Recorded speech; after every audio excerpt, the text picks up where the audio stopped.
దుర్యోధన అన్నయ్య రా, వెలుపలికి రా. నీ బాధ ఏమిటో చెబితేనే కదా తెలుస్తుంది. ఎందుకు ఇలా ఉన్నావు? మాట్లాడడం లేదు, భోంచేయడం లేదు. చెప్పు దుర్యోధన అని అందరూ అడుగుతూ ఉన్నా పలకడం లేదు. మిత్రుడొచ్చాడు, కర్ణుడు పలకరించాడు, పలకడం లేదు. ఇంతలో తన మేనమామ శకుని వచ్చాడండి. అల్లుడు అల్లుడు సుయోధన, ఏమిటయ్యా ఇది? అయిన వాణ్ణి, నీ మేనమామను, నీకు అమ్మకు తమ్ముణ్ణి నేనుండగా నీకెందుకయ్యా బాధ? హీ హీ హీ అని ఒక సిగ్గులేని నవ్వు నవ్వాడట. నవ్వులు చాలా రకాలుగా ఉంటాయి. ఒక్కొక్కరికి ఒక్కొక్క రకంగా సహజంగా నవ్వు వస్తూ ఉంటుంది. మనిషి యొక్క శరీరంలో ఉండేటువంటి హార్మోన్స్ ప్రకారం మనిషి తత్వాన్ని బట్టి నవ్వుతూ ఉంటారండి. కొంతమంది పగలబడి నవ్వుతారు అని గట్టిగా నవ్వితే కానీ వాళ్ళకు ఇంకా నవ్వు అంతే. కొంతమంది వాళ్ళ బాబు సొత్తేమో పోయినట్లుగా అలా వెక్కిరింపు నవ్వులా నవ్వుతూ ఉంటారు. ఇంకొంతమంది షోడా బుద్ధి నవ్వుంటారండి. వాళ్ళకి శబ్దం రాదు, అంతే. ఇంకా అంతకు మించి వాళ్ళు నవ్వాలన్నా నవ్వలేరు పాపం. అట్లాగే మన శకుని ఏం చేశాడు? హీ హీ హీ హీ అల్లుడు రా నాయన, అయిన వాడిని, అమ్మ తమ్ముడిని, ఈ పాపాల భైరవుడైనటువంటి నీ మేనమామ ఉండగా నీకెందుకయ్యా భయం? రా అనగాని ఒక్కసారిగా పుట్ట లోపలి కాల భుజంగములాగా బొసలు కొడుతూ తలుపు తీసుకుని వచ్చేసాడు దుర్యోధనుడు. మామా మామా అంటూ పట్టుకున్నాడు, కౌగలించుకున్నాడు. ఏడుపు ఆగడం లేదు. బాధతో గట్టిగా కౌగలించుకున్నాడు. తన ఆప్తుడు, మిత్రుడు సర్వము ఆయనే అన్నట్లుగా కనిపిస్తూ ఉన్నాడట ఆ శకుని. ఏమైంది దుర్యోధన?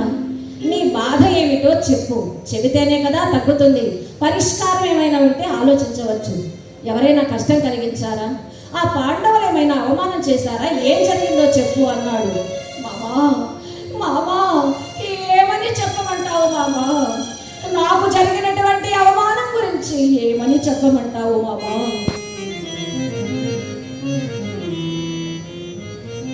అభిమాన ధనుడన్నయే అవమాన పడితే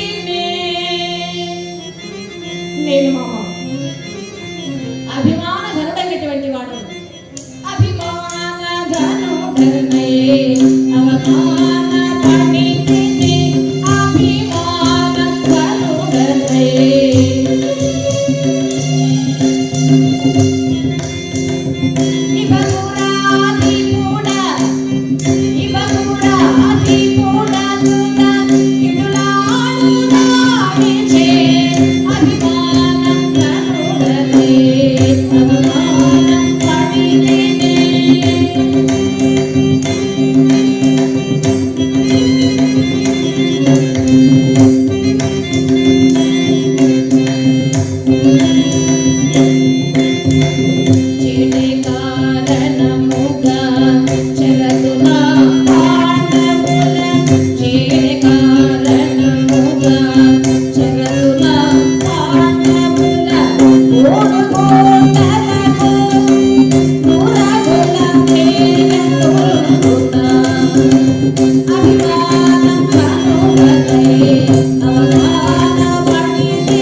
కాదయ్యా నాకు అవమానం చేసింది?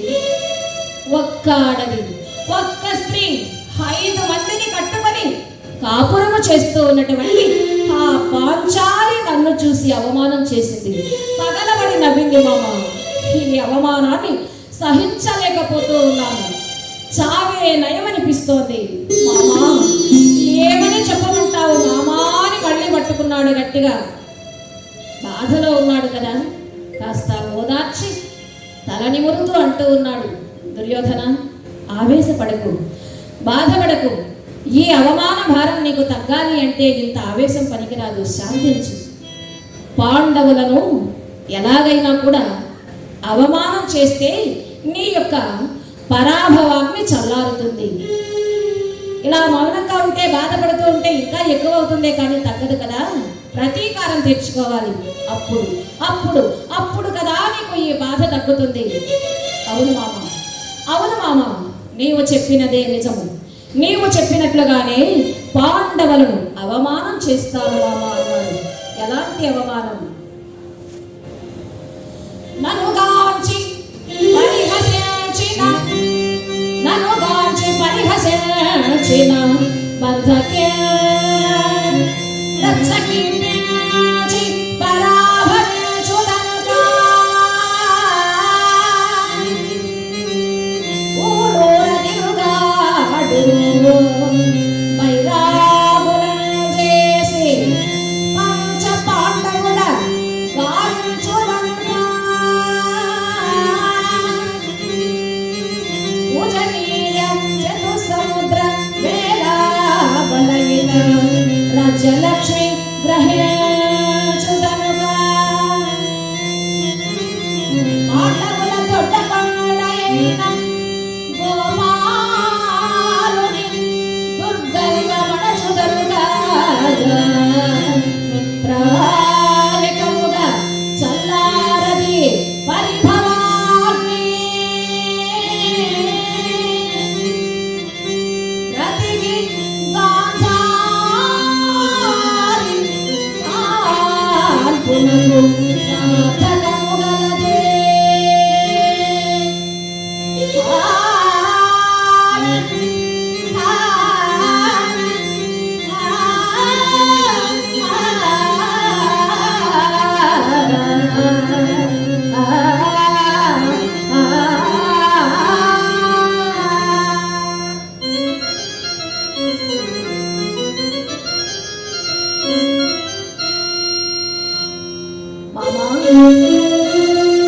అవమానం చేస్తాను. ఎలాంటి అవమానమో తెలుసా? ఆ పంచ పాండవులను రప్పించి వాళ్లను అవమాన భారంతో కృంగిపోయేలా చేస్తాను. ఆకులరములో తినేలా చేస్తాను. ఆ పాంచాలి ఉందే, ఆమెను సభలోనికి ఈడ్పించి వలువలోడ్పించి అవమానం చేస్తాను. వాళ్లకు అండగా దండగా ఉన్నాడే ఆ నల్లవాడు గొల్లవాడు, ఆ శ్రీకృష్ణుని యొక్క దుర్గర్వము అణచివేస్తాను. అప్పుడు అప్పుడు కదా ఈ యొక్క దుర్యోధన యొక్క మనస్సుకు శాంతి కలుగుతుంది. ఏమంటావు మామ అన్నాడు. శభాషల్లుడు, ఇదే కదా నేను కోరుకునేది. ప్రతీకారం తీర్చుకోవాలి, అప్పుడే నీ పగ చల్లారుతుంది. అయితే ఎంత ఆవేశం పనికిరాదు. ప్రశాంతంగా ఉండు, బాగా ఆలోచించి నిర్ణయం తీసుకుందాం. అల్లుడు ఒక్క మాట, దుర్యోధనుడు అంటూ ఉన్నాడట. ఏం చెయ్యాలో ముందుగా చెప్పు మామ. అల్లుడు, ధర్మరాజు జూద విద్యా విశారదుడు. జూదంలో బహునేర్పరి ఆయన్ను గెలవాలి అంటే అందరికీ తరం కాదు. అలాంటి గొప్పవాడైనటువంటి ధర్మరాజుతో గనక జూదమాడితే ఎలా ఉంటుంది? ఏం మామా, పిచ్చిగాని పట్టిందా? ధర్మరాజు గొప్పవాడని నువ్వు చెబుతూ ఉన్నావు, నాకు తెలుసు, అందరికీ తెలుసు. ఆయన్ని గెలవాలంటే సాధ్యం కాదు కదా.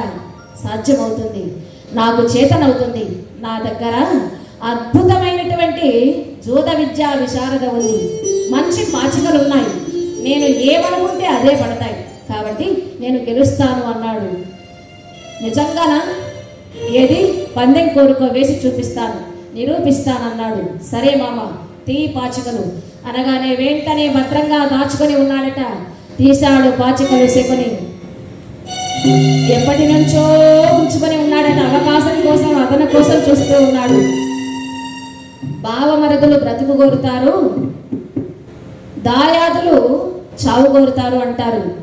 ఈ బావమరదిగా వచ్చినటువంటి ఈ శకుని మేనమామ ఆయన చావునే కోరుకుంటూ ఉన్నాడు, ప్రతీకారం.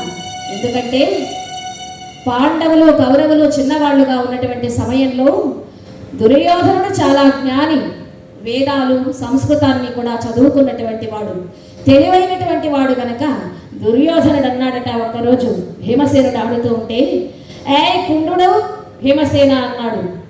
కుండుడా కుండుడా అంటూ ఉంటే ఆయనకు అర్థమైతే తెలియదు కానీ తిట్టని మాత్రం అర్థమైపోయింది. ఏ దుర్యోధన, ఏమిటలా అంటున్నావు? అంటానోయ్ అంటానోయ్ అన్నాడు. సరే, ఏం చెయ్యలేక నేరుగా వచ్చేసాడు. ఒక్కరోజు శ్రీకృష్ణుడు వచ్చి ఉంటే అన్నాడట, బావా ఎప్పుడు ఈ దుర్యోధనుడు కుండుడా భీమా కుండుడా భీమా అంటాడు, అంటే ఏమిటి బావా అన్నాడు. ఓహో అలా అన్నాడా, సరే ఈసారి కనుక ఎప్పుడైనా అంటే నీవు గోళకా దుర్యోధన అను, దీనికి ఈ తిట్టుకి ఆ తిట్టు సరిగ్గా సరిపోతుంది పో అన్నాడు. అంటే ఏంటి బావా, అవన్నీ నీ వద్దు పో అన్నాడు. సరే బావా. మళ్ళీ ఆడుకునేవాళ్ళు కదా, వచ్చేశారు. ఆడుతూ ఉంటే యథావిధిగా చెడ్డవాడు చెడ్డతనము చూపక చెందడు తృప్తి అన్నాడు. వాడి స్వభావం అనేటువంటిది అది పోదు. మళ్ళీ అన్నాడట, ఏ కుండుడు భీమా రానా ఆడుకున్నాం అన్నాడు. రాను పోవై గోళక, రాను పోవై గోళక అన్నాడు. ఏ భీమా ఆగాగు, ఏమన్నావు? రానురా గోళక పో దుర్యోధన అన్నాడు. ఎవరు చెప్పారు? ఎందుకు అలా అంటున్నావు? అంటే ఏమిటి? ఇలాంటివన్నీ మాకు తెలియదు కదా, మా బావ అనమన్నాడు కదా, నేను అన్నాను కదా అన్నాడు. అంటే కృష్ణుడు అన్నాడు అన్నమాట. కృష్ణుడు చెప్పాడు అంటే ఇందులో ఏదో అర్థం ఉంది, యథార్థం ఉంది అని. గోళక అంటే విధవ కొడక, భర్త పోయిన తరువాత పుట్టినటువంటి వాడా అని అర్థం. కుండుడా అంటే భర్త ఉండగానే వేరే వాళ్లకు పుట్టినటువంటి వాడా అని అర్థం. కాబట్టి భీముడు ఎప్పుడైతే గోళక అన్నాడు, నేరుగా వచ్చేసాడట దుర్యోధనుడు. అమ్మా అమ్మా, నేను గోళకున్నా, చెప్పు తల్లి, నేను విధవ కొడికిన, మా నాన్నగారు ఉండగా నీవు విధవ ఎలా అయ్యావు చెప్పు అన్నాడు. నాకు తెలియదు నాయన, ఇలాంటి వాటికి నాకెలా తెలుస్తుంది, మీ తాతగారిని అడుగు అంది. నేరుగా సుబలరాజు దగ్గరకు వచ్చాడు. తాతయ్య, నేను గోళకున్నా, చెప్పు ఏమిటి అన్యాయం, ఏం జరిగిందో చెప్పు అన్నాడు. ఏం లేదురా మనవడా, మీ అమ్మగారు రజస్వలైనటువంటి సమయం మంచిది కాదు అని వేదమూర్తులందరూ కూడా చెప్పారు జ్యోతిష్కులు. ఇక అప్పుడు దానికి పరిహారంగా మేకపోతుకిచ్చి మీ అమ్మను పెళ్లి చేశాము, అది మరణించింది. ఆ తరువాత మళ్ళీ కూడా మీ నాన్నకిచ్చి మీ అమ్మను పెళ్లి చేశాంరా, అంతేకాని ఇందులో మీ అమ్మ పొరపాటు ఏమీ లేదు, ఇది జరిగింది ఇది అన్నాడు. తాతయ్య, ఎంత మోసం చేశారు, మా నాన్న గుడ్డివాడు కాబట్టి, అంధుడు కాబట్టి మోసంతో మా అమ్మను పెళ్లి చేశారు మా నాన్నకిచ్చి. ఈ కారణం చేత ఇప్పుడు నేను గోళకుడు అనేటువంటి మాట పడాల్సి వచ్చింది, మిమ్మల్ని ఇలా విడిచిపెట్టేది లేదు అని సుబలరాజును, ఆయనకు 100 మంది కుమారులు ఉన్నారట, అందరినీ కూడా తీసుకొని వెళ్ళి చెరసాలలో బంధించి వేశాడు. పిడికెడు అన్నాన్ని వాళ్ళకు వేస్తూ ఉన్నాడట, ఒక్క మెతుకు చొప్పున. అందరూ కూడా ఆ పిడికెడు అన్నాన్ని తినలేక, తిని సరిపోక ఆకలితో అలమటిస్తూ రోజులు గడిచే కొద్దీ నకనకలాడుతూ ప్రాణాలను విడిచిపెడుతూ ఉన్నారు. ఆకలి చావులు చస్తూ ఉన్నారు. చూశాడు శకుని తండ్రి సుబలరాజు, ఇలా ఉంటే అందరూ చావడం ఖాయం, ఈరోజు ఒకరు రేపు ఒకరు మరణిస్తారు. కాబట్టి ఆలోచించి ఆ పిడికెడు అన్నానికి ఒక్కొక్కరు వచ్చి గొడవ పడుతూ ఉంటే చూసి భరించలేకపోయారు. అందరికీ కూడా చెప్పాడట, నాయనా కుమారులారా ఆగండిరా, అందరూ మరణించడం ఖాయం అని చిన్నవాడిని పిలిచేసేకొని, ఈ పట్టెడన్నాన్ని నువ్వే తిను, బ్రతికి బట్టగట్టి ఆ దుర్మార్గుడైనటువంటి దుర్యోధనుని యొక్క వంశాన్ని లేకుండా చెయ్యాలి. నేను మరణించిన తరువాత నా వెన్నెముకను తీసుకొని పాచికలుగా చేసుకొని నీవు వాళ్లను మోసం చెయ్యాలి. కౌరవులకు న్యాయం చేస్తున్నట్లుగా, మేలు చేస్తున్నట్లుగా కనిపించాలి, పాండవులకు మేలు చెయ్యాలి, వాళ్ళకు అన్యాయం చేస్తున్నట్లుగా లోకానికి కనిపించాలి. కౌరవులే అన్యాయం అయిపోవాలి. నేను ఆ పాచికలలో నిలిచి నీవు అనుకున్నది సాధించేలా చేస్తాను అని సుబల రాజు తెలియచేసి ఉన్నాడు. ఆ పాచికలు తీసుకున్నాడండి. ఇప్పుడు లోపల ఉన్నటువంటి అంతరార్థం తెలియదు కదా పాపం దుర్యోధనునికి. మామ ఏది వేసి చూపించు పాచికలు అన్నాడు. అల్లుడు కోరుకో 5,000 మామ వేశాను. పితృ 5 పడింది. శభాష్ 12,000 మామ. మనసులో తండ్రిని తలంచుకున్నాడు. పితృ 12 పడింది. 6,000 మామ, 1,000 మామ, 3,000 మామ. ఏది అనుకుంటే అదే పడుతూ ఉంది. ఇప్పుడేమంటావు అల్లుడు? ధర్మరాజును నేను జయించగలనా లేదా అన్నాడు. మామా ధర్మరాజు కాదు కదా, ఆయన్ను పుట్టించిన యమధర్మరాజు వచ్చినా నువ్వే గెలుస్తావన్నాడు. సరే, ఇప్పుడు నేరుగా వెళ్ళి రాత్రి సమయంలో ఎవరికి తెలియకుండా మీ నాన్న దగ్గరకు వెళ్ళు, పాండవులను ఇక్కడికి వచ్చేటువంటి ఏర్పాట్లు చెయ్యన్నాడు. సరే అని నేరుగా తండ్రి దగ్గరకు వెళ్ళి నాన్నగారు నాన్నగారు అంటూ వచ్చాడు. ఎవరు నాయన? నేను నాన్న, మీ పెద్ద కుమారుని దుర్యోధనుని. నాయన కుమారా రారా, ఏమిటిలా వచ్చావు? ఏం చెప్పమంటావు నాన్న? ఆ పాండవులు చేసినటువంటి ఆ రాజస్వ యాగంలో అందరూ వచ్చి చక్కగా ధనరాశులు కుమ్మరించి ధర్మరాజును గౌరవిస్తూ ఉంటే అవమానంతో కుంగిపోయాను. పైగా ద్రౌపదీదేవి నన్ను చూసి పరిహసించింది. పాండవులను ఎలాగైనా కూడా ఇక్కడికి రప్పించాలి, వాళ్ళని నేను అవమానం చెయ్యాలి అన్నాడు.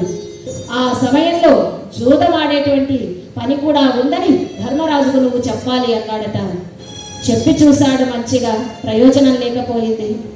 ఇక నాయన ఇప్పటికిప్పుడు వాళ్ళని రమ్మంటే ఎలా వస్తారురా? అందుకే కొత్తగా ఒక భవనం కడుతూ ఉన్నాము, అది గృహప్రవేశం అని చెప్పి పిలిపించు అన్నాడు. చేసేది లేక పుత్ర వాత్సల్యంతో ధృతరాష్ట్రపతి ఉదయాన్నే విదురుని పిలిపించాడు. విదుర మహాశయ, నేరుగా నీవు వెళ్ళి పాండవులను తీసుకొనిరా, 5 మందిని సతీ సమేతంగా అన్నాడు. అర్థమైంది విదురుల వారికి. మంచి చెప్పడానికి ప్రయత్నం చేశాడు, ప్రయోజనం లేకపోయింది. సరే అని నేరుగా విదురుల వారు దైవధ్యానం చేసుకుంటూ ఇంద్రప్రస్థ పట్టణానికి వచ్చేస్తూ ఉన్నాడు. హే కృష్ణ, ముకుంద, వాసుదేవ, జగద్రక్షక, నీవే పాండవులను రక్షించాలి తండ్రి అని పరమాత్మని ప్రార్థన చేస్తూ వస్తూ ఉన్నాడండి.